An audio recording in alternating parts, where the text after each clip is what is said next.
Alright, so in this video I wanted to introduce to you the concept of rhythmic subdivision, and then I wanted to show you two basic fundamental rhythm patterns that you can use today to start writing and performing songs.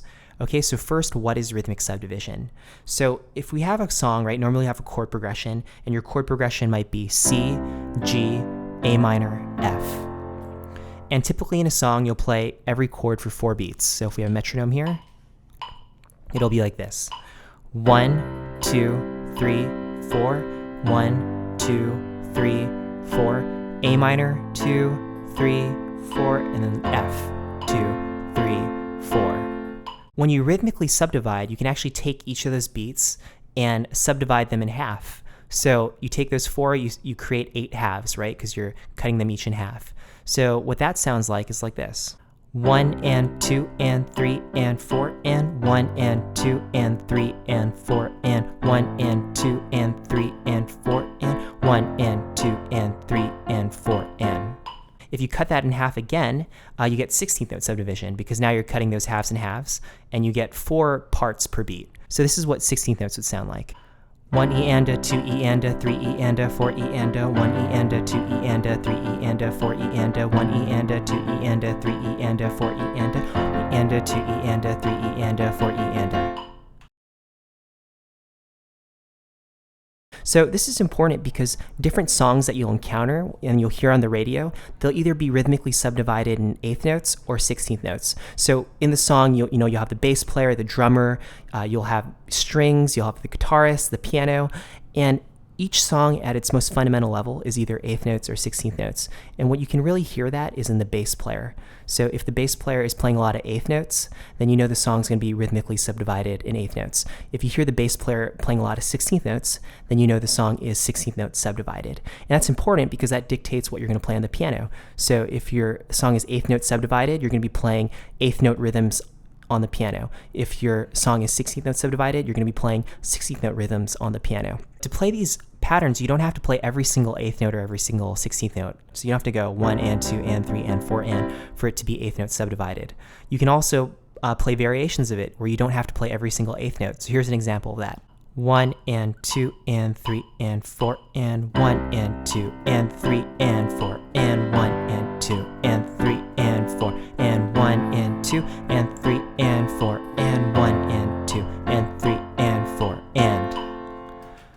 The listener is only going to feel that 8th note subdivision when you have the left and right hand notes falling on the ands. So here in this example, we have the left and right hand falling on beat 1, 2, 3, and 4, but on the right hand, you have it falling on the and of 2 and the and of 3, and in the left hand, you have it playing on the and of 4. If you only play on beat 1, 2, 3, and 4 and not the ands, then the listener is not going to feel the ands, so it's not going to feel 8th note subdivided.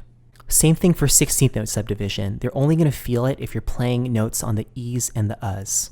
This becomes really important when you're just singing and playing the piano alone because the listener doesn't have the drums and the bass and the strings to communicate that subdivision, so they're only going to feel it from the piano. Here's an example of a song that's 16th note subdivided.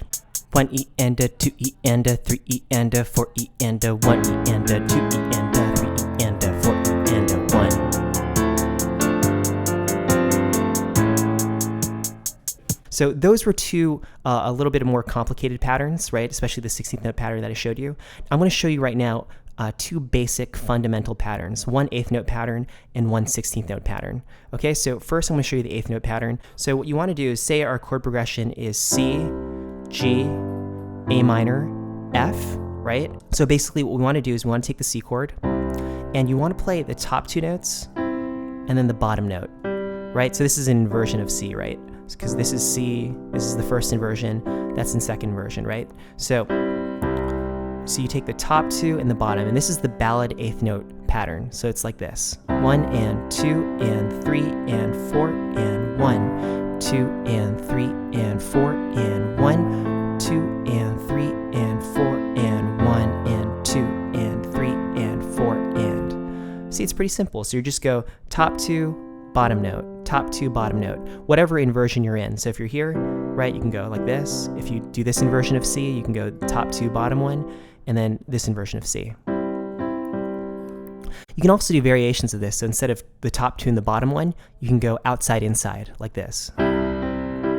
See that? Outside, inside, outside, inside, outside, inside.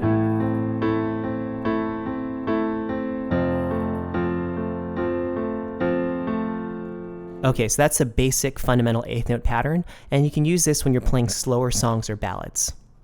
Okay, so now I'm going to show you the fundamental 16th note pattern, and this is basically going to be the same progression, so it's going to be C, G, A minor, F, and this pattern was used in a very popular Adele song, Someone Like You.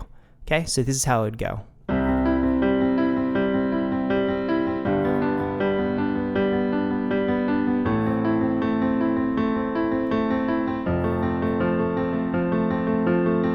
So you're basically playing every single 16th note, right? It's 1 E and a, 2 E and a, 3 E and a, 4 E and a, 1 E and a, 2 E and a, 3 E and a, 4 E and a, 1 E and a, 2 E and a, 4 E and a.